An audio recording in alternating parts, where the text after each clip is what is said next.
പിതാവിൻ്റെയും പുത്രൻ്റെയും പരിശുദ്ധാത്മാവിൻ്റെയും നാമത്തിൽ ആമേൻ. എല്ലാവർക്കും സ്നേഹവന്ദനം.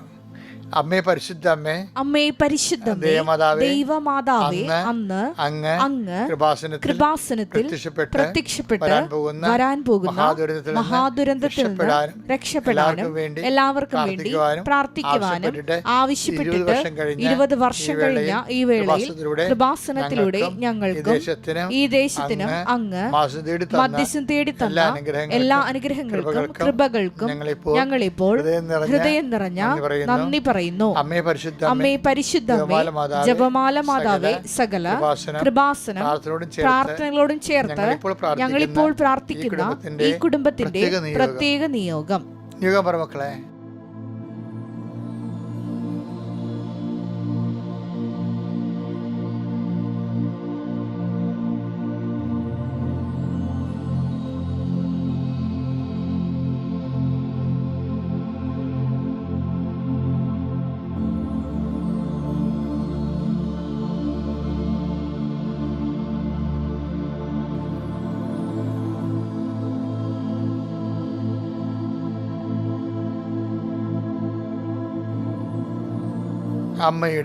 അമ്മയുടെ പ്രത്യക്ഷീകരണത്തിന്റെ ഈ ദ്വാദശക വേളയിൽ ഞങ്ങൾക്ക് സാധിച്ചു തരുവാൻ കനിയണമേ.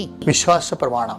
സർവശക്തനായ പിതാവും ആകാശത്തിന്റെയും ഭൂമിയുടെയും സൃഷ്ടാവുമായ ദൈവത്തിൽ ഞാൻ വിശ്വസിക്കുന്നു.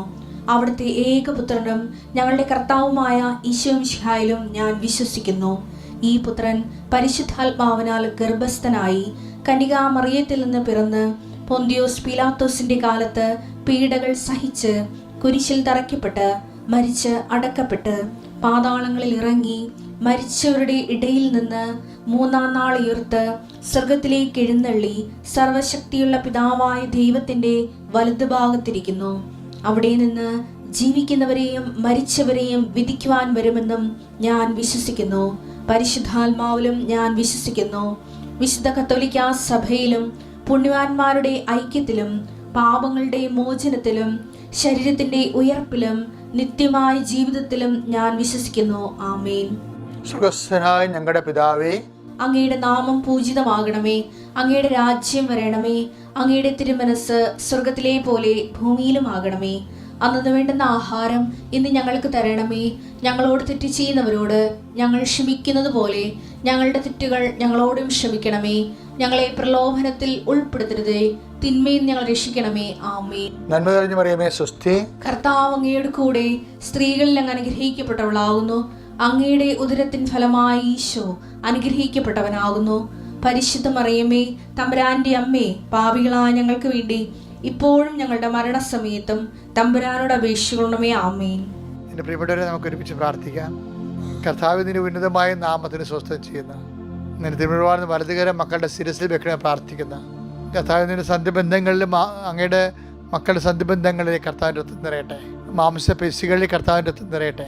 രക്തഞരമ്പുകളിൽ കർത്താവിൻ്റെ രക്തം നിറയട്ടെ. ഉച്ചമുതൽ ഉള്ളംകാല് വരെ എല്ലാ കോശങ്ങളിലും പേശികളിലും അസ്ഥികളിലും അസ്ഥിക്കുഴകളിലും കർത്താവിൻ്റെ രക്തം നിറയട്ടെ. വാതരോഗങ്ങൾ, ക്ഷീണിതമായ ശരീരങ്ങൾ, മനപ്രയാസം നിറഞ്ഞ ജീവിതാവസ്ഥകൾ, കുടുംബ സാഹചര്യങ്ങൾ, പരസ്പരം വിരുദ്ധവും വഴക്കുമായിട്ട് നിൽക്കുന്ന, മിണ്ടാതെ അങ്ങോട്ടും ഇങ്ങോട്ടും ആംഗ്യം കാണിക്കുകയും മറ്റുള്ളവരോട് പറയുകയും വീട്ടിൽ ഒരാളോട് ഒരു വിഷയം പറയണമെങ്കിൽ വേറെ ഒരാളോട് പറഞ്ഞ് ധരിപ്പിക്കുകയും ചെയ്ത് മുഖമായ അന്തരീക്ഷം തളക്കെട്ട് നിൽക്കുന്ന വൈരാഗ്യത്തിൻ്റെയും പകയുടെയും വിദ്വേഷത്തിൻ്റെയും തമ്മിൽ സംസാരിക്കാത്ത അവസ്ഥകൾ കർത്താവെ, ഈ ഇരുട്ട് കൂമ്പാരത്തിൽ കർത്താവെ നിൻ്റെ വെളിച്ചം കടന്നില്ലെന്ന് പ്രാർത്ഥിക്കുന്ന ഈശോയെ, ഞാൻ ഏതെല്ലാം കുടുംബങ്ങളിൽ ഞാൻ ഉദ്ദേശിക്കുന്നത് ആ കുടുംബങ്ങളിലെല്ലാം ഈ ഇതേ അവസ്ഥയിലുള്ള എല്ലാ കുടുംബങ്ങളിലും ചെല്ലാം കർത്താവ്. കടകമ്പോളങ്ങളും ചെറിയ ചായക്കടകൾ ഉൾപ്പെടെ ചെറിയ മാടക്കട ഉൾപ്പെടെ നടത്തിയിട്ട് കർത്താവ് ജീവിക്കുന്നുണ്ട് ഈശോയെ.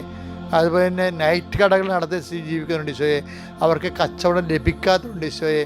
അതുപോലെ അമിതമായ രീതിയിൽ പലതരത്തിലുള്ള ഭീഷണികൾക്ക് വിധേയമായി ജീവിക്കുന്നുണ്ട് ഈശോയെ. പലരുടെയും ഭീഷണികൾ കാരണം പലരെയും അടിമകളായി ജീവിക്കുന്നുണ്ട് ഈശോയെ. ഇങ്ങനെ ഈ നാട്ടിൽ നിന്ന് പോയാൽ മതി, ഈ സ്ഥലത്ത് നിന്ന് പോയാൽ മതി, ഈ കച്ചവടം നിർത്തിയാൽ മതി എന്നൊക്കെ ചിന്തിച്ചുകൊണ്ട് എങ്ങനെ ജീവിക്കും എന്നറിയാതെ സ്വകാര്യ സങ്കടങ്ങളിൽ വിഷമിക്കുന്നുണ്ട് ഈശോയെ. അങ്ങനെയുള്ള എല്ലാവരെയും സ്പർശിക്കണം പ്രാർത്ഥിക്കുന്നു. കർത്താവെ, ഇപ്പോൾ പരീക്ഷ എഴുതുന്ന മക്കളെ സംബന്ധിച്ച് പ്രാർത്ഥിക്കുന്നു. പരീക്ഷ എഴുതുന്ന മക്കളെ കർത്താവെ, അതുപോലെ തന്നെ ബോർഡ് പരീക്ഷ എഴുതുന്ന മക്കളെ, SLC പരീക്ഷ മക്കളെ നൈപുണ്യ പരീക്ഷകൾ, മത്സര പരീക്ഷകൾ, യോഗ്യതാ പരീക്ഷകൾ, ഇങ്ങനെ എല്ലാ പരീക്ഷകളും എഴുതുന്ന വ്യത്യസ്തമായ കുഞ്ഞ്. Lord, infuse spirit of power, infuse spirit of wisdom, what you may study able റോംപ reproduce exam qualify with thy grade in the name of Jesus I pray. എൻ്റെ കർത്താവിൻ്റെ ഉന്നതമായ നാമത്തിൽ, സഭയുടെ അധികാരത്തിൽ, കുരിശിൻ്റെ അടയാളത്തിൽ, ദൈവശക്തിയാൽ നിന്റെ ഉദ്യമങ്ങളും സംരംഭങ്ങളും നിൻ്റെ യാത്രകളും സംരക്ഷിക്കപ്പെടട്ടെ. കർത്താവ്, കൂട്ടുകാരിൽ നിന്നും കൂടെ ജോലി ചെയ്യുന്നവരിൽ നിന്നും ചതിപ്രയോഗം കിട്ടിയവരെ, കർത്താവ് പലതരത്തിലും പെട്ടുപോയവർ, കുരുങ്ങിപ്പോയവർ, കുരുക്കിലായി പോയവർ, മറ്റുള്ളവരുടെ കക്ഷത്ത് പോയി തല വീണ് പോയിട്ട് കർത്താവ് രക്ഷപ്പെടാൻ പറ്റാത്ത രീതിയിൽ പലതരത്തിലുള്ള ബിസിനസ്സുകളിലും കേസുകളിലും പല തട്ടിപ്പുകളും പെട്ട് കുരുങ്ങിയിരിക്കുന്നവർ എല്ലാവരെയും കർത്താവ് ഈ നിമിഷം അമ്മേ, കൃപാസന ആൾത്താരെ ജീവനോടെ പ്രത്യക്ഷപ്പെട്ട അമ്മയുടെ പ്രത്യക്ഷങ്ങളുടെ സാക്ഷികളായി മാറാൻ നിങ്ങളെ കുരുക്കുന്ന വ്യക്തികൾ, കുരുങ്ങുന്ന വിഷയങ്ങൾ, എല്ലാ തരത്തിൽ വേദനിക്കുന്ന സാഹചര്യങ്ങൾ യേശുക്രിസ്തുവിനകത്ത് മാറിപ്പോയിട്ട് കൽപ്പിക്കുന്ന പ്രിയപ്പെട്ടവരെ, നമ്മുടെ കൃപാസനത്തിലൊരു അച്ഛനൊരു സാക്ഷ്യം പറഞ്ഞായിരുന്നു ഈ ദിവസങ്ങളിൽ. അച്ഛൻ്റെ പേര് മാത്യു എന്നാണ്, മാത്യു ഏലന്താനം. ഇടയ്ക്ക് ഞാനത് ചൊവ്വാഴ്ചത്തെ ധ്യാനത്തിൽ സൂചിപ്പിച്ചായിരുന്നു. അച്ഛൻ ഉടമ്പടി എടുത്തതാണ്. പക്ഷെ ഉടമ്പടി വെച്ചാൽ ഇതുപോലെ പെർഫെക്റ്റായിട്ട് ഉടമ്പടി എടുത്തിട്ട് അത് ഒരു സാക്ഷ്യം ഞാൻ കേട്ടിട്ടില്ല. അത്രയ്ക്ക് പെർഫെക്റ്റാണ് അച്ഛൻ്റെ ഉടമ്പടി. അവരച്ഛന്മാരിൽ നിന്ന് ഉടമ്പടി എടുക്കുന്നതിൽ ഏറ്റവും ടോപ്പ് സാക്ഷ്യമാണ് ഇതെന്ന് തോന്നുന്നത്. വെച്ച് കഴിഞ്ഞാൽ അദ്ദേഹത്തിൻ്റെ പ്രേക്ഷിത പ്രവർത്തനമുണ്ട്, ഉടമ്പടി വിഹിതമായ പ്രേക്ഷിത പ്രവർത്തനങ്ങൾ, അതുപോലെ സാക്ഷ്യ ജീവിതമുണ്ട്. പക്ഷേ അദ്ദേഹം ഉണ്ടല്ലോ, അദ്ദേഹത്തിന് ഈ ഹീമോഗ്ലോബിൻ്റെ പ്രോബ്ലം ആയിരുന്നു. അപ്പോൾ ഹീമോഗ്ലോബിൻ 6.3 വന്നതിൽ പിന്നെ കൂടുന്നില്ല. ബോൺ മാരോ ചെയ്യാൻ പറഞ്ഞു. പിന്നെ നിരീക്ഷണത്തിലായി, 5-6 ദിവസം ആശുപത്രി കിടന്നു, മാറ്റമൊന്നുമില്ല. അപ്പോൾ വേറെ ഒരു ട്രീറ്റ്മെൻറ്റിലേക്ക് പോകുകയായിരുന്നു. ആണ് അദ്ദേഹം ഉടമ്പടി എടുത്തത്. പക്ഷേ ഉടമ്പടി എടുത്ത അന്ന് മുതൽ ഹീമോഗ്ലോബിൻ കൂടാൻ തുടങ്ങി. കർത്താവ് സഹായിക്കാൻ തുടങ്ങി അച്ഛനെ. അച്ഛൻ്റെ സാക്ഷ്യങ്ങൾ കേൾക്കണം, അത് അച്ഛൻ്റെ വ്യക്തിപരമായ അനുഭവമാണ്. പക്ഷേ അച്ഛൻ നല്ല അറിവുള്ള ആളായത് കാരണം കൃത്യമായിട്ട് കാര്യങ്ങൾ പറയുന്നുണ്ട്. പിന്നെ 14.6 ഹീമോഗ്ലോബിൻ. പക്ഷേ അച്ഛൻ്റെ ഒരു സാക്ഷ്യത്തിൽ എനിക്ക് ഇഷ്ടപ്പെട്ടതെന്നാണ് അറിയാമോ, അതായത് ഈ അച്ഛൻ ഉപവിപ്രവർത്തനങ്ങളെ വേണ്ടി നമ്മൾ നോമ്പ് കാലാകുമ്പോൾ ഒത്തിരി ഉപവിപ്രവർത്തനമൊക്കെ വരികയല്ലേ. പക്ഷേ എപ്പോഴും ഒരു മെൻ്റലി റിട്ടാർഡഡ് ആയിട്ടുള്ള സ്ഥലങ്ങളിൽ പോകുമായിരുന്നു. മെൻ്റൽ റിട്ടാർഡഡ് മാനസിക രോഗികളുടെ ആശുപത്രിയിൽ പോകും, സ്ഥാപനത്തിൽ. അവർക്ക് അംഗവൈകല്യമുണ്ട്. അപ്പോൾ ഇപ്പോൾ എന്തോ ഒരു ചാലഞ്ചസാണ്. അംഗവൈകല്യമുണ്ട്, മാനസിക രോഗമുണ്ട്, അങ്ങനെയൊക്കെ ഉള്ളവർ. അപ്പോൾ എന്നാലും അച്ഛന് ഒരു ഉടമ്പടി കഴിഞ്ഞപ്പോൾ ഒരു അഭിഷേകം കിട്ടിയപ്പോൾ അവിടെയൊക്കെ സ്ഥാപനത്തിൽ പോയി അച്ഛൻ അവർക്ക് ഭക്ഷണങ്ങൾ കൊടുക്കുകയും അവരെ ട്രീറ്റ് ചെയ്യുകയൊക്കെ ചെയ്ത്. അപ്പോൾ ഒരു മാനസിക വൈകല്യമുള്ള, അംഗവൈകല്യമുള്ള കുഞ്ഞ് അച്ഛനക്ക് നിന്ന് കുടിക്കാൻ വെള്ളം ചോദിച്ചു. അപ്പം അച്ഛൻ തിളപ്പിച്ചാറ്റിയ വെള്ളം, ശുദ്ധമായ വെള്ളം കുഞ്ഞിനെ കൊടുത്ത്. കുഞ്ഞിങ്ങനെ അറിയാമല്ലോ, അവന് വൈകല്യമുള്ള ആളാണ്.